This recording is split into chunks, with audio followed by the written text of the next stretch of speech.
Hey there, Entertainerheads. It's time to start a new vlog. I'm just getting over a cold or a pneumonia, whatever the heck it is. But I'm feeling better right now. A lot better than I felt yesterday. And so it's Tuesday afternoon, and I got a little mystery to solve here. Like, what is this kite doing on my property? Or near my property? I was looking out the window last night, and I just happened to see that kite over here. Well, actually, it was right next to the phone pole over here last night, but for some reason it wasn't here when I was coming back here from getting my laundry. So this is the start of a new vlog, and hopefully I have more stuff for you this weekend other than my stupid records like last Saturday. But for now, I'm going to attempt to take this cart back to Kroger, where it came from. At least that's where I think it came from. So, and we'll continue the vlog from here. Well, unfortunately, Entertainer Heads, I could not load that darn shopping cart into my car, not in the trunk or even in the back seat, because it won't fit. So I'm going to have to figure out some other way of getting that cart back to that store. Either I'm going to call the store and tell them that one of the carts ended up on my property, or I'm going to have to push it all the way over to the store. But I probably look pretty stupid doing that. It's a little cold for doing that anyways. So I'm leaving the cart on my front porch here. See? And and maybe it'll be warm enough for me to take it over there. It's too bad I don't have a pickup truck anymore. I had a pickup truck until about 2005, and I traded in for that silly Sunfire that you've seen in a lot of my earlier videos until last year. So that's my shopping cart dilemma for you. Trying to figure out what to do with that darn thing. And I'm really trying to take it back to the store and try to return it to its rightful owner, but I don't know. It seems like a lot of good deeds don't go unpunished. Okay, Entertainer Heads, it's now Saturday, and it's Free Museum Day in my county. And I went to the ETHOS Science Center yesterday, but fortunately, I didn't bring my Windows phone, and I left it at home accidentally, so I couldn't film anything there. And I couldn't film anything from the wordplay last night. Well, I don't think you were missing much. So anyway, today we're going to spend a few hours looking into museums and hope the battery doesn't run out on my Windows phone, and because for some reason it didn't charge. So I'm going to hit a few more places here. Hit a few more places and go back to the house, charge the phone, get some lunch, and we'll head out to the Superhero Museum, which I'll be showing you later, hopefully, if it's open. And if I have enough juice in my phone, and I better stop talking before the battery runs down. Well, anyway, I'm at Wellfield Park, and this is one of the places that opened for free today, so no admission. You can come in here anytime you want, until about sometime in the afternoon. And this is my first stop on the free museum tour, and hopefully in a little bit we'll be heading for the Havilah house, the founder of the city, and maybe later we'll hit the ETHOS Science Center again, and actually film some stuff there. Okay, Entertainer Heads, I've been to the Havilah Beardsley house. This is where the founder of the city lived, and they had some tour guides in there that told you from room to room what kind of stuff they did back then. This house was built, I can't remember when, like 1850 or somewhere around there, and built by the founder of the city. And a lot of his kids lived here too. And they didn't have plumbing, so they had these things called chamber pots, which I imagine had to be pretty disgusting. Well, let's not get into that right now.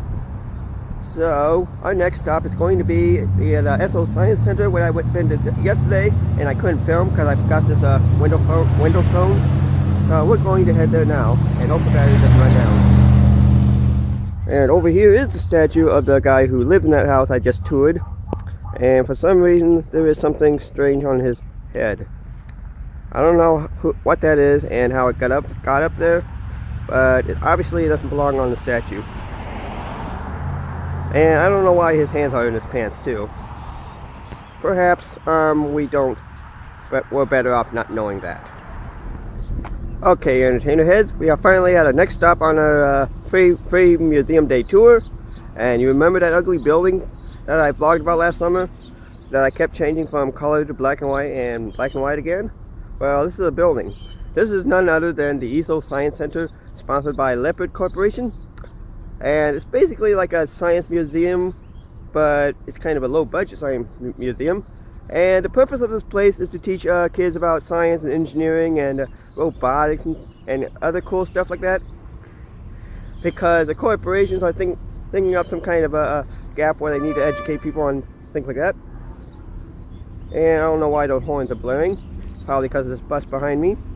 And I think I better get out of the way here shortly. And without further ado, let's take a look inside before the battery runs down in the Windows Phone. Yeah, up here we have the museum section of the ETHOS Science Center. And behind me is the critter corner with all kinds of small animals and things like that that people can look at. And I'm going to be showing you parts of the museum later. Now, Charlie here. And this little guy is a lionfish, kind of like what Captain Picard has in his ready room in Star Trek The Next Generation. And he's rather pretty to look at, but I wouldn't touch him because he's kind of poisonous. Got these poison things in the spines there. Not sure if his name is Livingston or not. And here's the meat of our visit here. This is the main part of the museum of the ETHOS Science Center. And we have these great big Newton type balls. See that? 3 and 3. And it's all pretty cool, huh? It all goes to all people. And we have all kinds of demonstrations of scientific principles, and a screaming kid over there, and I hate when they do that. And over here we got some other stuff over here. And beyond that we have the hologram cave. We can walk through and see all kinds of really nice holograms and things like that. And there's a kinetic pathways where you can crank these balls up to the top and watch them tumble to the bottom through various obstacles and twists and turns and whatnot. And here is the energy bike, and you can pedal and turn lights on and things like that. And beyond here we have the portable inflatable planetarium at the end, which uses a special attachment to a projector that basically shows the entire show around the perimeter of the dome beyond where this lady is sitting. And we have more displays here, including a solar display and things like that. And we have the generator building over here. Well, I haven't even noticed this last night when I was here. And got a nuclear reactor model. Of course, it's not a real one because okay, and the batteries are running down in the Windows Phone, so I gotta stop filming here, and we'll pick it up later. Alright, and stop number 3 is the Hall of Heroes. As you can see behind me is the Hall of Heroes Museum, which is basically like superhero memorabilia from movies and comic books and TV shows, and which I'll be showing you later. Somebody started a collection and they built this replica of the Hall of Justice building seen in the Super Friends show. And they're trying to expand into a bigger place as soon as they find one. And there's a pretty huge collection in here. So we're going to check it out. Okay, entertainer heads, like I mentioned later, there's all kinds of superhero memorabilia here, including the original Adam West Batman costume with Joker underneath here. And another thing is that an actual replica of the bat pole that Batman slides down in the original 1966 TV show. Yep, all the way down there, except guests aren't allowed to slide down this thing for obvious safety reasons. And this is the actual costume from The Greatest American Hero, if you remember that TV show from the late 70s, early 80s. There's all kinds of stuff here, including penguins and more Batman stuff and Superman and other heroes.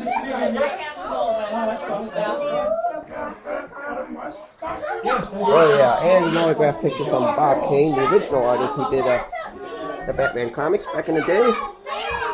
And more stuff up here too.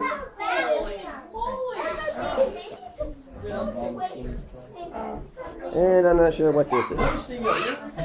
And this is the greatest American hero again. And an original Captain America shield. Take a picture of the back if you want to see it. Stand Lee's side about it. Go stand by it. Alright, now we're heading up to the second floor of the Superhero Museum. Up ahead we have the Scarecrow and a lot more memorabilia, including the Flash right here. That's Tony Stark's Flash costume. And Spider-Man. Like this one or the other one? And we have our X-Men arcade game here. Oh yeah, and a lot of X-Men articles over here. Action figures and things like that.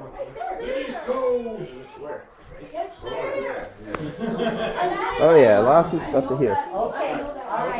Including replicas of superhero beast covers.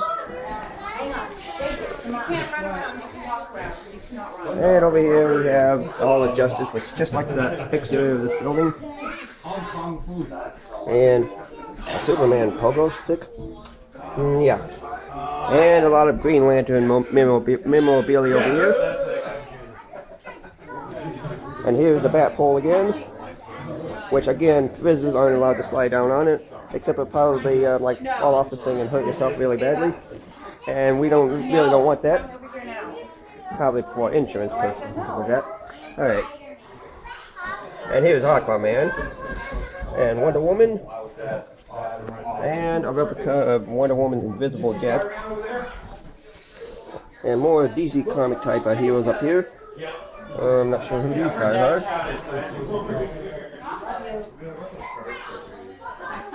Superman, Iron Man. God is Excuse me. And we have, I can't remember who this guy is, like Mole Man, something like that.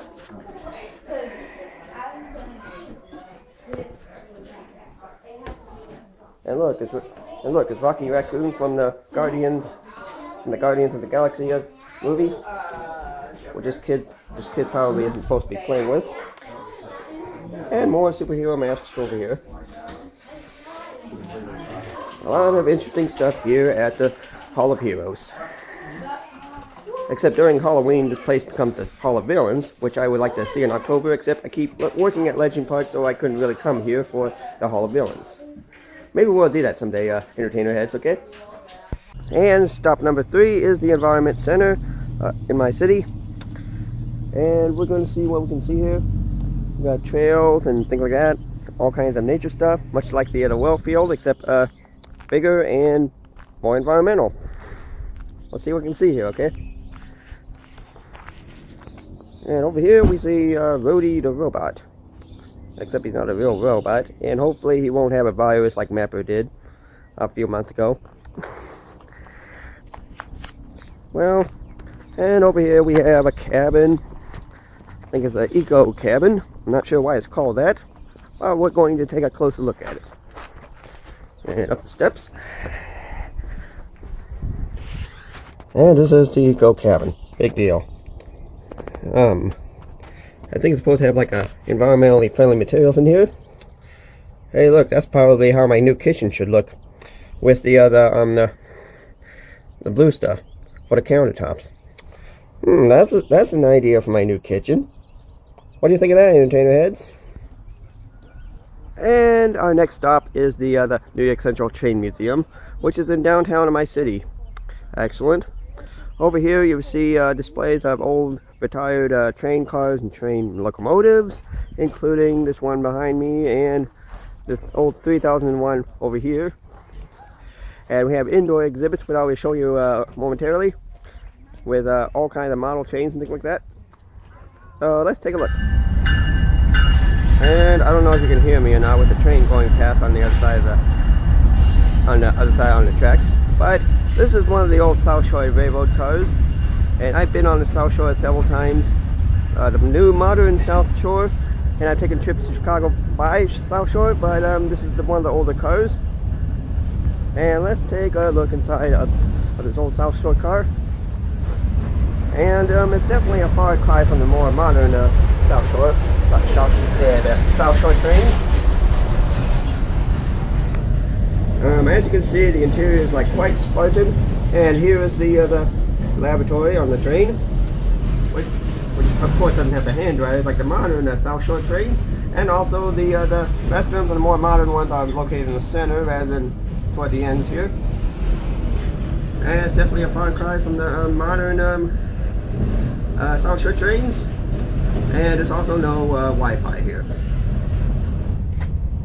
Okay, Entertainerheads, we are going to tour the inside of a diesel electric locomotive. Excellent. And make sure I don't burn myself when I'm getting in here. And over here is the massive diesel engines. The engine itself doesn't exactly drive the train, but it just drives the generator, and the generator just powers the train for the electric motors to move the train along. And over here we have one of the engineer stations, and we have the main engineer station, and you have your throttle and your brakes to move the train along down the tracks so you can deliver your stuff on time. And this is the horn, except I'm not going to blow it. And looking toward the rear of the locomotive at the other side of the engine, and all kinds of pipes and plumbing and things like that. And walking along here, really big engine, probably weighs more than my entire house. And toward the rear of the engine is one of the generators. Oops. And over here we have the train toilet, so the engineer can do his business. And it looks like the lid is cracked right there. But we're not getting into any toilet jokes here. Alright, we're going back forward, and hopefully I don't kill myself going toward the front. And here is the little area right between the two engines. We'll walk through here now.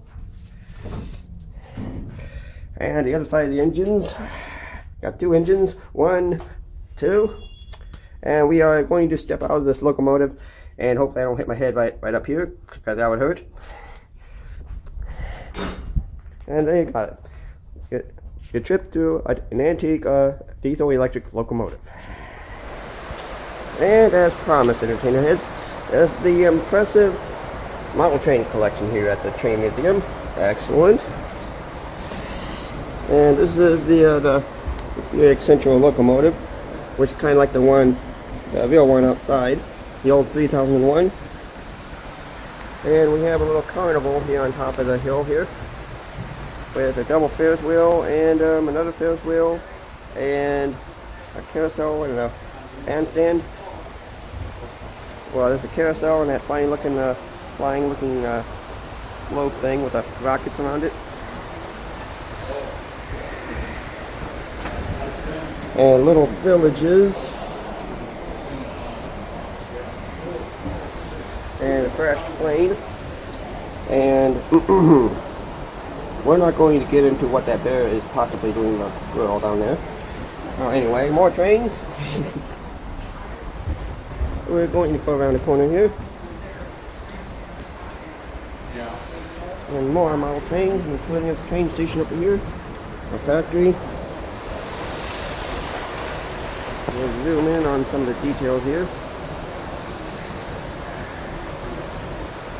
And moving along, locomotive shop. And here's a little town, supposed to be like the city of, well, the name of my city anyway. Anyway, more stuff over here. A Greyhound bus station. And beyond that is a 1950s burger joint. Excellent. And up here is an oil refinery of some kind, with some bubble lights in them. See the bubble lights? Pretty impressive. And we'll go around the side once again. And this impressive looking tunnel here. And more details up here. And then pan down here. Northern Light and Power, and another train. And construction equipment, and lots of stuff here. And slightly used appliances. See? And we have display the more model trains over here, and over there is where they control the other trains and things like that. So this is the model train collection at the New York Central Train Museum. And finally, Entertainerheads, what maybe our last stop on a free museum tour of my county is the Museum of American Art. Let's take a look. Well, unfortunately, Entertainerheads, the museum policy doesn't require any photography or video like what I'm doing right now, so I couldn't vlog in there. So I guess that pretty much wraps up our free museum day tour. So I hope you enjoyed that. But let's see what else we're going to do today. And the question is not what are we going to do today, but what are we not going to do today. Like Ferris Bueller, like in that movie, Ferris Bueller's Day Off, Bueller, yeah, and all that.